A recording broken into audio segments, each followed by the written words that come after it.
আজকে শুভ ষষ্ঠীতে আপনাদের অভিনন্দন। আর কয়েকদিন পরেই রামনবমী। শক্তি দেখাবেন তো? দেখাবেন তো শক্তি? শান্তিপূর্ণ ভাবে দেখাবেন। জয় শ্রীরামের গুঞ্জ উঠবে, চারিদিকে গুঞ্জ উঠবে। 1 কোটি তো বলেছিলাম, এখন বলছে 1.5 কোটি। কেউ বাড়িতে থাকবেন না, সবাই নামবেন, ধ্বজ নিয়ে নামবেন। হিন্দু তাকত দেখাবে, হিন্দু তাকত দেখাবে। স্বামী বিবেকানন্দের মাটিতে তাকত দেখাবে, শ্রী চৈতন্য দেবের মাটিতে তাকত দেখাবে, রামকৃষ্ণ দেবের মাটিতে তাকত দেখাবে, জগজ্জননী মা শারদামণির মাটিতে তাকত দেখাবে, লোকনাথ বাবা ব্রহ্মচারী তাকত দেখাবে, ঠাকুর অনুকূল চন্দ্রের নামে তাকত দেখাবেন, তাকত দেখাবেন স্বামী প্রণবানন্দের নামে। তাকত দেখাতে হবে। ডক্টর শ্যামাপ্রসাদ মুখার্জি ছিলেন বলে আমরা আজকে ভারতে আছি।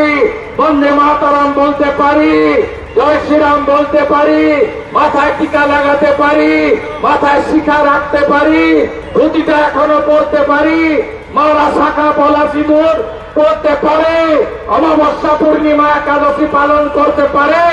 The Jumla party is only one point program to divide the country, and they believe only divide and rule policy, what we don't. আমাদের কনস্টিটিউশন আমরা মানি। আগে কনস্টিটিউশনকে শ্রদ্ধা করো, তারপরে কারো অধিকার কেড়ো। কনস্টিটিউশনকে শ্রদ্ধা না করে মনে রাখবেন, ধর্ম যার যার আপনার, উৎসব কিন্তু সবার।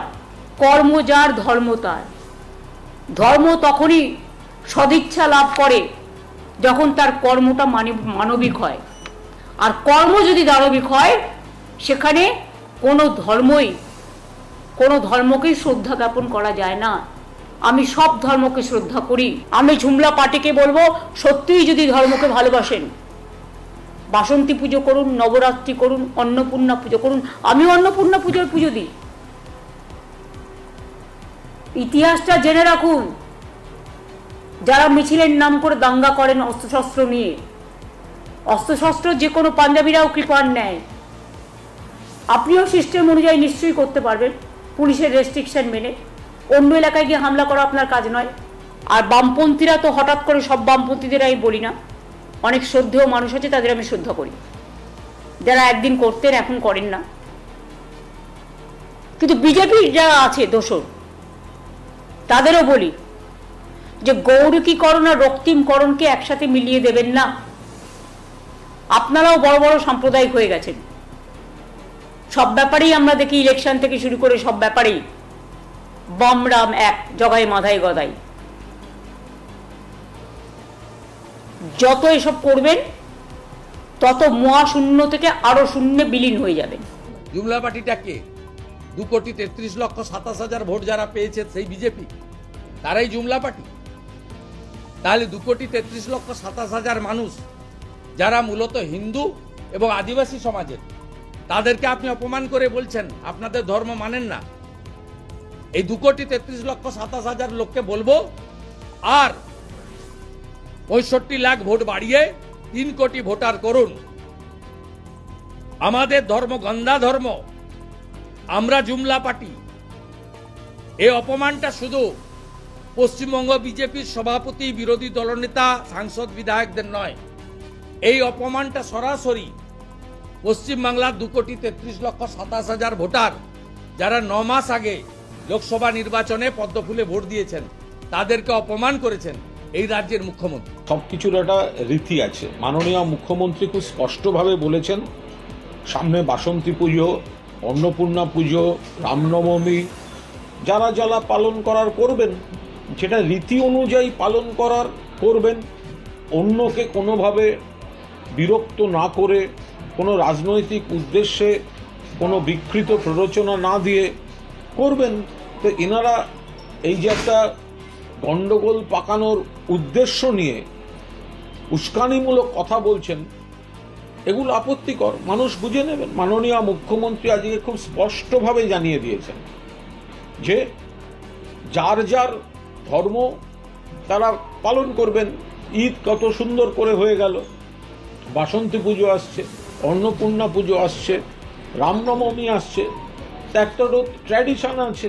যারা পুজো করতে চান, যারা রামনবমী পালন করতে চান করবেন, কিন্তু আপনারা সবাই বুঝবেন যে এটা ইদানিং বিজেপি এই জিনিসটা আরম্ভ করেছে, পার্টিকুলারলি একটা দিন ধরে নিয়ে সেখানে তারা একটা উস্কানিমূলক, হিংসাত্মক, ধর্মের যে মূল বার্তা সেখান থেকে সরে গিয়ে, তো মাননীয় মুখ্যমন্ত্রী বলেছেন এত পুজো পালিত হয়েছে, এত পুজো পালিত হবে, এই রামনবমীটাকে বিজেপি বিকৃত হিন্দুত্বের হিংসাত্মক প্ররোচনা দিয়ে রাজনৈতিক ব্যবহার করতে যাচ্ছে বলে এই ঘটনাটা ঘটেছে। তো বিজেপি যদি সুষ্ঠুভাবে, যারা পুলিশ প্রশাসনকে অনুমতি নিয়ে সেই রুটে থাকে, তাহলে এত বিষয়টা তো রাস্তায় নেমে ঠেকাতে হবে, বাধা, এসবের তো কোনো বিষয় নয়। যদি কেউ রাম নিয়ে মিছিল করেন, তাদের নির্দিষ্ট রুটে মিছিল করবেন। তার জন্য আবার বাম আর কংগ্রেস, যারা ভোটের সময় বিজেপির মিটিং, যে বাম রাম বলছে যে রামনবমীতে বিজেপির অশান্তি থাকতে তারা রাস্তায়, এই বাম রাম জোট বিজেপির ভোট কাটুয়া, বিজেপির হয়ে ভোট কাটুয়া। এই বামরাম জোট বিজেপির হয়ে ভোট কাটুয়া, বিজেপির হয়ে রাস্তায় নামে। কংগ্রেস সবসময় রাজপথে আছে। যখন সরকারি দল আর সরকার বিরোধী দল তারা অসভ্যতামি করছে, কুকথা অকথা বলছে, অস্ত্র নিয়ে রাস্তায় থাকার কথা বলছে, তখন বাংলার মানুষকে বাঁচাতে পারে একমাত্র কংগ্রেস। আপনাদের আর আগে কি পরিকল্পনা থাকবে? আমরা রাস্তায় থাকবো মানুষের স্বার্থে।